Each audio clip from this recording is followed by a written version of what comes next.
Muito bem, reiniciando então os trabalhos deste nosso auditório, passamos aos nossos próximos temas, começando com boas práticas na operação aeromédica e, posteriormente, aeromédico, tendências, perspectivas e oportunidades de mercado. Para iniciar esta apresentação, eu vou convidar o diretor técnico da Associação Brasileira de Operações Aeromédicas, a ABOA, o professor Eduardo Bene, acompanhado do coordenador do Manual de Boas Práticas, Marco Baracho. Marco, Eduardo, sejam bem-vindos. Agora é com vocês. Eu vim para o lugar errado, né? Tem problema de botar o passador tá aqui? Vai apertar onde? Aqui? Só assim. Alô, alô?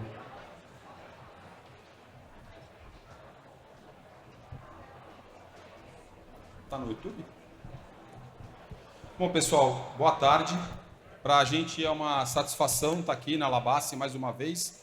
A gente trazendo um tema novo, diferente, que é o Manual de Boas Práticas, uma coisa que foi lançada no Congresso Aeromédico esse ano em Goiânia. Então a gente vai falar um pouco desse projeto. Eu sou o diretor técnico da Associação Brasileira de Operações Aeromédicas, o Marcos, o Baracho, ele foi o coordenador desse Manual de Boas Práticas. Então a gente vai trazer um resumo rápido aqui. Esse manual está disponível, vocês vão ter a possibilidade de ler o QR Code do manual, baixar o manual. A gente agora está num projeto da segunda edição, a gente vai dizer um pouco como foi construído esse manual, com apoio, logicamente, das pessoas da saúde. E a gente vai falar um pouco sobre isso. Então, primeiro, antes da gente começar a fazer o manual, uma pergunta que a gente fez, e uma pergunta que a gente tem que estar o tempo todo se atualizando, é perguntar quem somos, né? Então, quem faz essa operação aeromédica? Então, a gente sabe que a gente tem o pessoal do serviço público e a gente sabe que tem o pessoal do serviço privado. Ambos fazem essa operação aeromédica de formas diferentes. Então, foi importante a gente entender esse cenário para poder saber fazer os nossos direcionamentos. E uma coisa também que a gente percebeu, que a gente aqui no Brasil, por uma questão de nomenclatura, importação de termos estrangeiros, a gente acaba usando operação aeromédica, né? Air Medical, que é um termo em inglês. Mas a gente sabe que quando a gente vai para os países latinos, especialmente aqui na América Latina, se utiliza muito a palavra sanitária, né? Então, e esse termo aviação sanitária, ela surgiu na década de 30, aqui pela Força Pública de São Paulo mesmo, quando foi discutido, iniciadas essas conversas da importância da aviação para essa atividade, porque ela vai muito além do transporte de pacientes. E essa foi a outra pergunta que a gente acabou fazendo. Então, só para fazer um recorte aqui com vocês, para vocês entenderem, se a gente vai para o setor público hoje, então a gente tem lá o Ministério da Saúde, a gente tem hoje 20 aeromédicos, 20 aeronaves que recebem um incentivo do Ministério da Saúde. Então são aeronaves qualificadas, habilitadas e qualificadas pelo Ministério da Saúde, e elas recebem um custeio mensal de 1 milhão, todas elas, tá? O custeio, e aqui estão os valores, tá vendo? Para aeronave habilitada e aeronave qualificada. Então, quando você tem uma aeronave habilitada e qualificada no Ministério da Saúde, dentro do Sistema Único de Saúde, então é uma aeronave que presta um serviço público. Não é uma empresa privada, é o órgão público. No caso, via de regra, os bombeiros, em parceria, em termos de cooperação com o SAMU. Então, esses são números hoje atuais do Ministério da Saúde, que a gente tem essas 20 aeronaves, somente 20 aeronaves habilitadas no Brasil. Então, se a gente pensar num país continental, com a quantidade de problemas que a gente tem, inclusive de infraestrutura hospitalar, a gente só tem 20 aeronaves habilitadas pelo Ministério da Saúde, e sabendo que existe esse recurso, e muitas pessoas não sabem. Então, e às vezes elas não conseguem também habilitar o serviço, por um problema legal. Então, a gente tem as aeronaves da polícia, por exemplo, elas não conseguem se habilitar porque elas não estão vinculadas ao Ministério da Saúde. Elas são agregadas, então elas não conseguem receber esse recurso. Então, tem coisas que a gente precisa avançar no Brasil, inclusive com relação à construção legal. O Ministério da Saúde vem trabalhando forte com isso, inclusive. Então, isso aqui é um recorte que a gente fez quando a gente perguntou quem somos. E se a gente for para a aviação privada, hoje tem 405 aeronaves habilitadas, né, preparadas dentro, a gente vai nos dados da ANAC, a gente vai, quantas empresas, operadores aeromédicos tem no Brasil? Cerca de 42. Quantas aeronaves estão prontas, preparadas para fazer uma operação aeromédica nas empresas de táxi aéreo hoje? 405. Esse é o número. E que não tem nada a ver com essas aeronaves do serviço público, porque são serviços diferentes. Então, a gente tem esse cenário aqui extremamente complexo. Na palestra anterior, o Dr. Paulo colocou aqui. Então, a gente tem um cenário complexo, porque a gente tem dois ambientes embarcados. A gente tem o ambiente da aviação e o ambiente da saúde. São duas áreas do conhecimento completamente diferentes e muito desconexas em algumas coisas. Embora o doutor tenha falado a comparação do coração com o motor da aeronave, quando a gente vai para a qualificação e formação, existe uma diferença muito grande, né, da formação do pessoal da aviação e do pessoal da formação da saúde. Existem diferenças. Por isso que, por exemplo, o manual de boas práticas que a gente está apresentando aqui e que vocês vão ter acesso, a produção científica disso, a produção intelectual disso, vem do pessoal da saúde. Nós somos pilotos, eu, o Baracho, o Falcone, a gente teve contribuição, comandante Ares, de alguns pilotos, mas a grande maioria são médicos e enfermeiros que operam nesse tipo de atividade. Então esse é o ambiente que a gente tem, é um desafio. Como é que a gente congrega todos esses órgãos, organizações, COFENS, CFM, polícia, bombeiros, saúde, no mesmo ambiente, no mesmo contexto? É difícil. Talvez as organizações não tenham essa maturidade ainda de poder se relacionar em prol daquela pessoa que está no centro, que é o paciente, né? Porque todo esse trabalho aqui é para o paciente, não é para a organização. Então isso é um desafio. Bom, a outra pergunta, o que fazemos? E aí é exatamente a complexidade de tudo isso, porque é só o transporte de paciente? Não. A gente teve um curso agora, uma veterinária está participando do curso, uma veterinária está interessada nas operações de resgate. Por quê? Porque faz resgate de animais. Então você utiliza a aeronave para fazer esse tipo de serviço. Então eu preciso do médico veterinário, ele está conectado com a área da saúde, então não é só o transporte do paciente. Então a gente precisava mapear isso, e o Baracho fez, a gente discutiu muito isso dentro da comissão. Então, a gente colocou alguns exemplos: transporte de órgãos, transporte de equipe de captação de órgão. Uma coisa é eu transportar órgão, a outra é eu transportar a equipe, a outra é eu transportar o paciente que vai receber o órgão. Isso a gente faz muito também. Transporte aeromédico, que é o interhospitalar, vou pegar do hospital A e vou levar para o hospital B. Um hospital com menos complexidade para um hospital de referência. Então esse é um transporte que é utilizado muito com as empresas de táxi aéreo. Elas que fazem esse transporte interhospitalar, ou relacionadas com plano de saúde, ou relacionadas com contratos privados, né? Pessoas contratam as empresas direto. A gente tem evacuação aeromédica, o MEDEVAC, que é muito utilizado pelas Forças Armadas. Eles fazem esse tipo de operação. E muitas vezes essa operação ela não tem uma certificação como tem as operações do táxi aéreo ou como tem as aeronaves da aviação pública. O MEDEVAC é uma atividade mais humanitária, mais emergencial. A gente tem a busca e salvamento, operação SAR. Hoje a gente tem o Exército fazendo muita operação SAR, a Marinha, a Força Aérea, e eles estão utilizando muitos médicos e enfermeiros embarcados. Então eles vão fazer a operação SAR no navio e já tem um médico a bordo. Então essas coisas estão evoluindo. Inclusive existe uma discussão, a gente teve a oportunidade de estar no BAVEX, no segundo e no quarto BAVEX, conversando com eles, porque eles também estão se integrando mais nessa operação aeromédica. E a preocupação deles, além da responsabilidade, é da preparação das equipes e equipamentos para essa operação, porque não é simplesmente pegar o paciente, colocar dentro da aeronave e transportar. A gente tem o transporte de equipamentos, e isso daqui é uma coisa que aqui no Brasil a gente fez muito no Covid, né? Tanto no primeiro como no transporte de vacinas e agora hemoderivados e hemocomponentes, que é uma coisa nova no Brasil. Estados Unidos e Europa é comum você levar no pré-hospitalar o hemocomponente ou hemoderivado. Aqui no Brasil a gente tem dois operadores aeromédicos que fazem isso, o de Santa Catarina e do Paraná, SAMU. Então eles levam sangue para a cena. Isso a gente sabe em termos de trabalho e produção científica que melhora muito a sobrevida e a recuperação do paciente quando ele recebe sangue na cena. Só que a gente tem barreiras também legais para vencer aqui no Brasil. O Paraná e Santa Catarina conseguiu fazer isso. Minas Gerais está trabalhando fortemente para ter o sangue na cena também. E nos países americanos, nos Estados Unidos e nos países europeus, o que eles fazem é muito levar a equipe para áreas remotas. Então a gente tem a Noruega, por exemplo, eles têm lá uma parceria com a Airbus, eles estão desenvolvendo junto com a indústria e a universidade um tomógrafo, para de forma que ele caiba dentro do EC145 e eles consigam transportar esse tomógrafo para uma área remota e ele consiga fazer o exame da pessoa naquela cena, no local onde ela está. Então a aeronave ela tem uma série, ela tem uma miríade de atividades que ela pode realizar. E a gente precisou mapear isso. E aqui foi o manual. Então o resultado dessas perguntas e desse mapeamento que nós fizemos, se vocês colocarem lá o QR Code, vocês vão ter acesso, vocês vão preencher e vocês vão receber gratuitamente esse manual de boas práticas.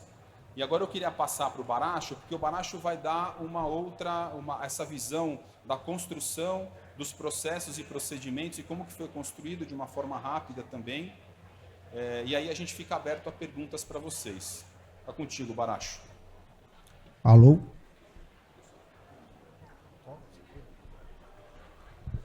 Boa tarde a todos, né? Vou falar um pouquinho do Manual de Boas Práticas.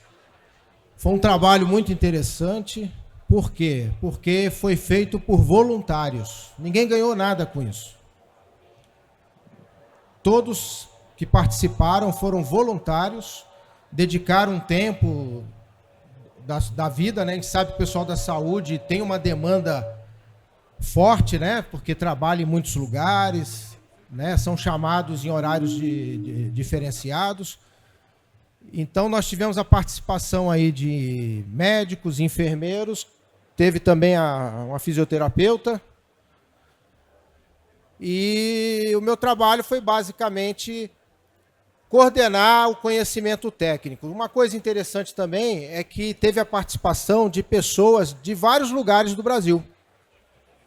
Então, tinha um médico, a gente dividiu em grupos, né? A gente mapeou alguns procedimentos.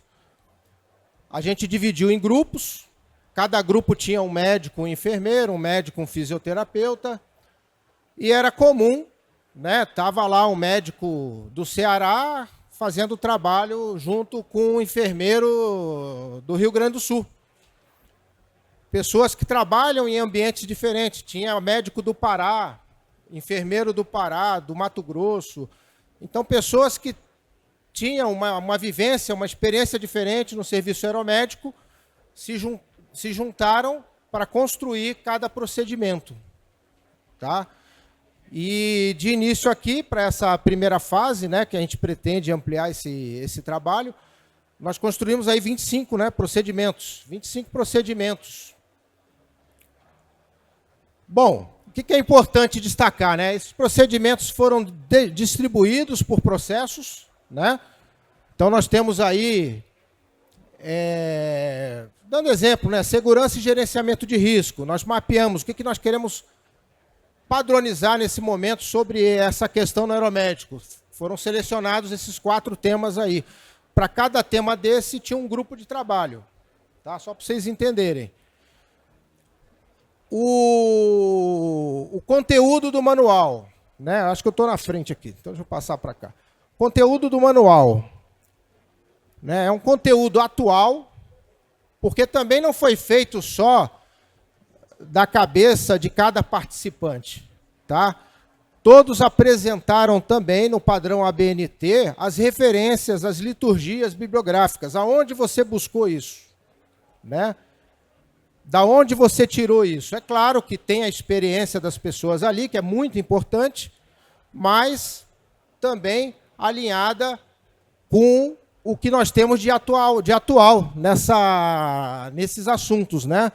Alinhado a normas e publicações vigentes, quer dizer, não tem nada no manual que esteja contrariando normas estaduais, federais, municipais, tá bom?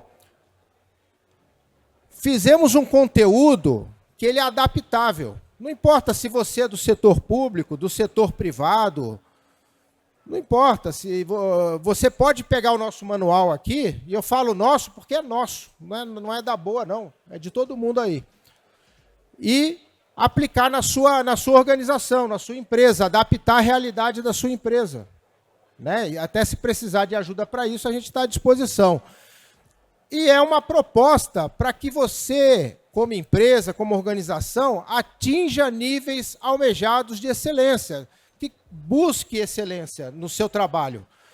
Então, nós estamos aqui, né, traçando uma trilha, não é um trilho, onde eu tenho que ficar ali o tempo todo, não posso sair daqui. Não, é uma trilha. Porque esse manual ele vai permitir atualizações, ele vai permitir que qualquer pessoa do setor, claro, com conhecimento, lendo lá alguma coisa, olha, dá exemplo, Baracho, olha, eu li na parte de gerenciamento de risco, aquele item lá no item 3 e tal, acho que tem que acrescentar mais alguma coisa. Nós vamos acrescentar, vamos montar uma comissão, vamos estudar a sugestão de quem encaminhar e se verificar, se a comissão técnica verificar que realmente é pertinente, a modificação será feita. Então, esse manual ele será atualizado. Né? Ele será sempre atualizado. A ideia é promover um desempenho diferenciado das organizações que optarem, né? Que optarem por esse manual, né? Favorecendo também o desenvolvimento de estratégias. Porque a partir do momento que eu chamo a atenção como organização, ó, vamos sentar aqui e mapear o que nós fazemos e também como estamos fazendo, como fazemos, aonde você está valorizando o método e o resultado, porque existe uma tendência sempre da gente valorizar sempre o resultado. Deu certo, ninguém fala nada. Ah, deu errado, bom, preciso achar um culpado. De quem é a culpa? Deu errado aqui, eu preciso, não pode ser minha, né? Tem que ser de alguém. Então, a ideia do manual é exatamente essa, é valorizar também o método e dar um caminho, dar um direcionamento. Quem quiser utilizar o manual e comparar com o que já vem fazendo, ó, faço um transporte de recém-nascido. Como é que eu faço isso? Deixa eu dar uma olhadinha no manual, o que está dizendo lá? Ah, isso aqui eu faço, isso aqui eu não faço, esse equipamento eu tenho, esse equipamento eu não tenho, quero ter esse equipamento. O manual vai ajudar também a empresa a definir suas estratégias, definir qual o tipo de expertise que eu preciso contratar, qual é o tipo de material que eu preciso comprar, aonde está sendo desperdiçado tempo, material, dinheiro. O manual ele tem essa característica, ele dá essa possibilidade. E lembrando, né, para finalizar, gente, que ainda continuamos, o Beni falou que, né, que nós mapeamos, ainda estamos mapeando. Né? Para a segunda edição, nós temos uma expectativa de virem mais 23 procedimentos novos. Né? E atualização. Então, o aeromédico é o que a gente coloca aqui, né, um imenso oceano ainda a ser descoberto. E a gente está contando com a ajuda de todos, porque esse é um serviço voluntário. Volto a dizer que o valor está exatamente nessa disponibilidade que todas as pessoas que estão participando desse trabalho estão nos ofertando o seu tempo, o seu conhecimento, né, e a dedicação. Tá bom, pessoal? Obrigado. Boa tarde a todos aí. Tá bom? Estou à disposição.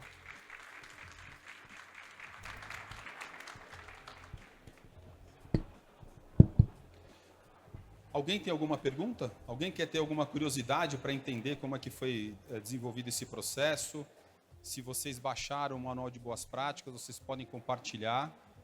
Se alguém tiver alguma dúvida, pode perguntar. Pois não.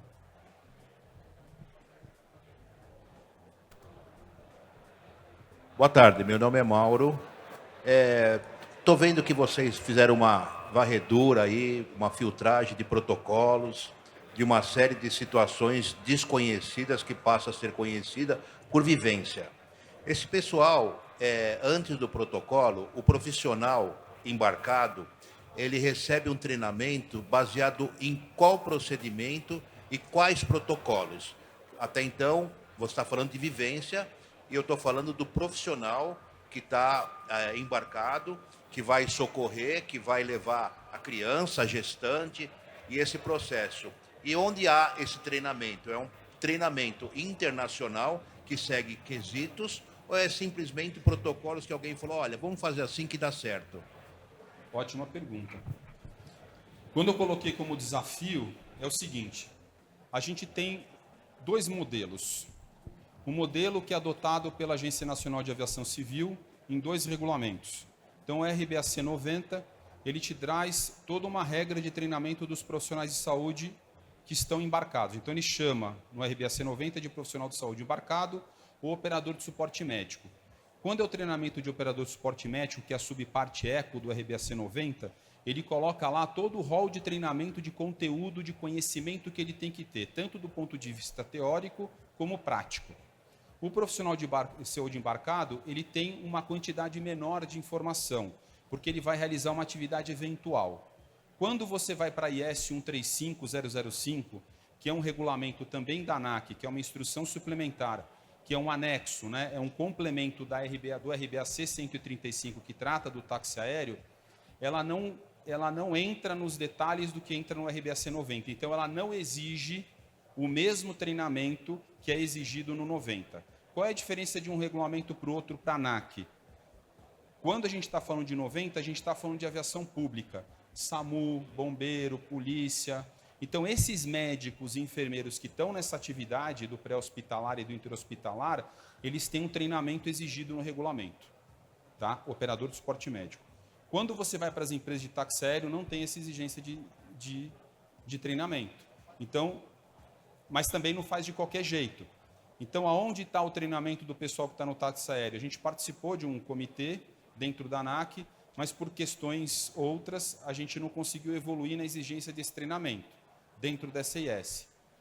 Então, qual o treinamento que vale? É o que está na portaria 2048 do Ministério da Saúde. Então, lá, quando você fala de transporte aeromédico, e aí, como é uma portaria do Ministério, vale para todos, inclusive para o público e privado, porque ela vai entrar tanto a saúde suplementar como o SUS. Então, ela exige lá um treinamento mínimo para os pilotos, médicos e enfermeiros. Então, não é só para médico e enfermeiro. O piloto ele tem que ter um treinamento de uma carga horária de 8 horas.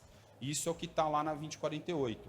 E os médicos e enfermeiros de 20 horas. E lá ele tem o treinamento que é exigido. Então, isso aqui ainda no Brasil é uma coisa que precisa ser melhorada. Justamente esse é o desafio. Por isso que a associação ABOA, ela entra com esse manual de boas práticas, porque a gente precisa colocar a luz nesse processo. Não dá para eu tratar o mesmo profissional diferente de um, diferente do outro, por questões, por exemplo, de custo. Sim. Respondi sua pergunta? Não. Não? Não. Eu estou dizendo, a formação desses profissionais, ele segue um quesito, um regimento internacional, onde é aplicado em qualquer lugar. Se eu voar na África, se eu voar nos Estados Unidos, se eu voar na Ásia, eu tenho um procedimento e um protocolo padrão, ok? A ANAC, ela não reserva esse tipo de acompanhamento mundial. Ela estabeleceu ali nas normas técnicas dela e hoje eu vejo no Brasil não há uma escola capacitada aí com esse conhecimento internacional. Não, então vamos lá. Tudo bem, eu entendi o que você disse. Quando a gente vai para a enfermagem, existe uma portaria do COFEM, que é a portaria 660. Ali ele exige que o enfermeiro tenha formação em enfermagem aeroespacial para poder voar no aeromédico. Ok. Então essa é uma exigência do COFEM. Quando você vai para o anexo dessa portaria, dessa resolução do COFEM, ela coloca todo o balizamento de conhecimento que esse enfermeiro precisa ter. Então o COFEM, que é um órgão, que é uma autarquia, que é ela que regula a classe da enfermagem, dos técnicos de enfermagem, ela define como é que vai ser a formação desse enfermeiro. Então ela segue os critérios dela, que ela estabeleceu como padrão. Então, ela segue o critério, mas ela não certifica. Não certifica, não tem nenhuma certificadora aqui no Brasil. Então, por isso que a minha pergunta é essa. Não existe, por isso que a associação, por isso que a ABOA, a gente está iniciando esse processo aqui no Brasil. Porque não tem. Não existe a certificação como você tem na Europa e como você tem nos Estados Unidos. A gente vai ter uma palestra com o Renato, com o pessoal do consulado. A gente está um país continental, mas a gente está avançando muito nisso ainda. A gente tem muito a avançar. E Entendi. quando você vai para a área de saúde, no caso do médico, é completamente diferente. Porque o enfermeiro, você exige que tenha enfermagem aeroespacial. Para o médico não tem essa exigência. Ele não precisa ser formado em medicina aeroespacial para voar na operação aeromédica.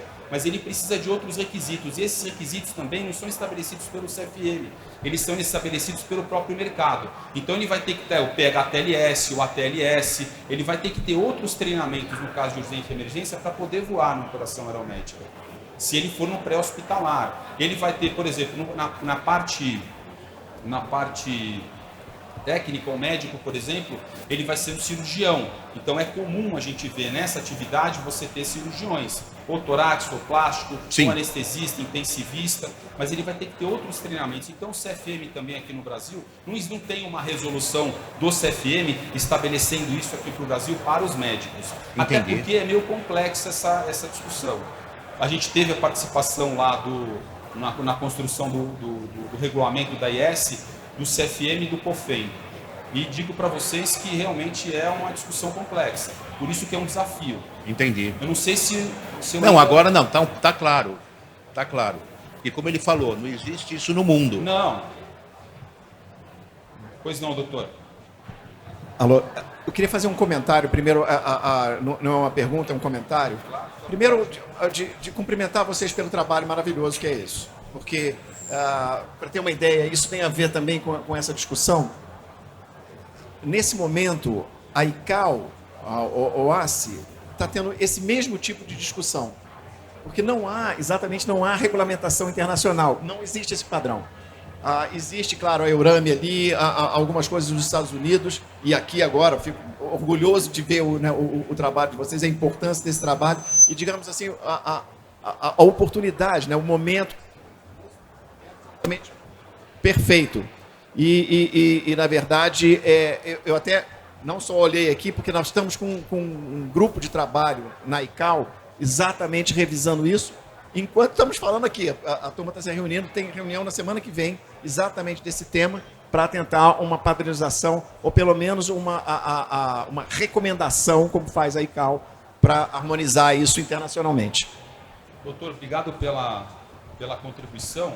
Para a gente ver, quando a gente olha para o cenário, tanto na parte de formação, capacitação e treinamento, até com relação ao equipamento, a gente é muito semelhante. Então, se você pegar uma aeronave no pré-hospitalar hoje, do Paraná ou de São Paulo, você vai ver que a gente não tem equipamentos diferentes do que a DAC, a DAC, a DRF ou a Air Methods americana está utilizando.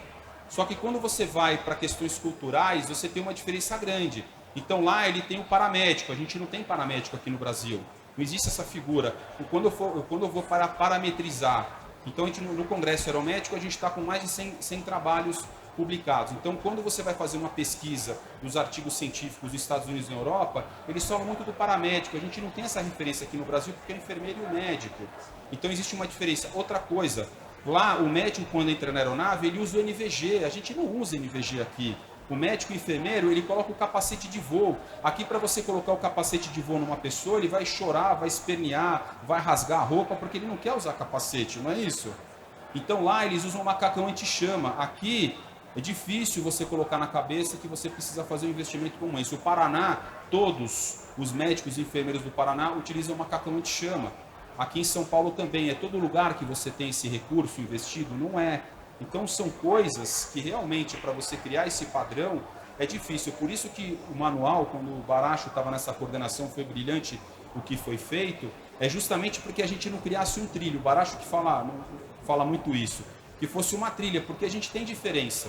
A gente tem o cara que usa capacete, tem o cara que usa o fone e tem gente que não usa o fone. Então se ele estiver voando um sertanejo, fazendo o transporte de paciente, ele vai estar usando o fone do avião. Ele vai estar lá com o PTT, lá com o microfoninho, falando e ouvindo o rádio. E todo mundo está ouvindo no avião com aquela barulheira no sertanejo que não é pressurizado. E ele vai estar transportando o paciente lá no Pará. Então, ou no Pará o cara vai estar com um avião anfíbio. Então, é assim, uma diferença muito grande. Então, esse foi o trabalho que a gente vem fazendo, que a BOA está se esforçando de fazer. E a gente precisa da contribuição e da ajuda de todo mundo.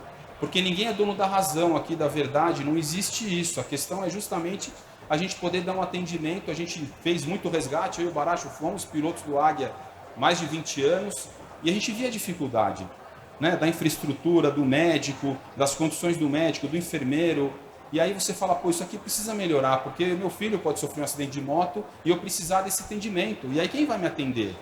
Como que pode um Brasil desse tamanho e a gente tem essa dificuldade de ficar implementando uma operação como essa? E o Ministério da Saúde, ele entendeu isso. O Dr. Felipe Reck, que é hoje o diretor de urgência e emergência do Ministério da Saúde, está fazendo um trabalho brilhante. Eles estão renovando agora todos os protocolos do SAMU. O SAMU agora vai ter mais protocolos sobre operação aeromédica. Isso é importante para a operação. O Dr. Leonardo, que é o coordenador do SAMU Metropolitano de Recife, ele participou, junto com o Dr. Maurício Lemos, desses protocolos do SAMU, que vão ser publicados em breve. Então, são trabalhos que a gente vem fazendo justamente para a gente poder integrar. Esse é o papel da ABOA, a gente fazer essa integração, tanto do pessoal da aviação, da saúde, das organizações, bombeiro, polícia, e que a gente possa dar um trabalho e um resultado, um serviço de excelência. Falei pra caramba, né? Vamos. Então é isso, pessoal. Obrigado.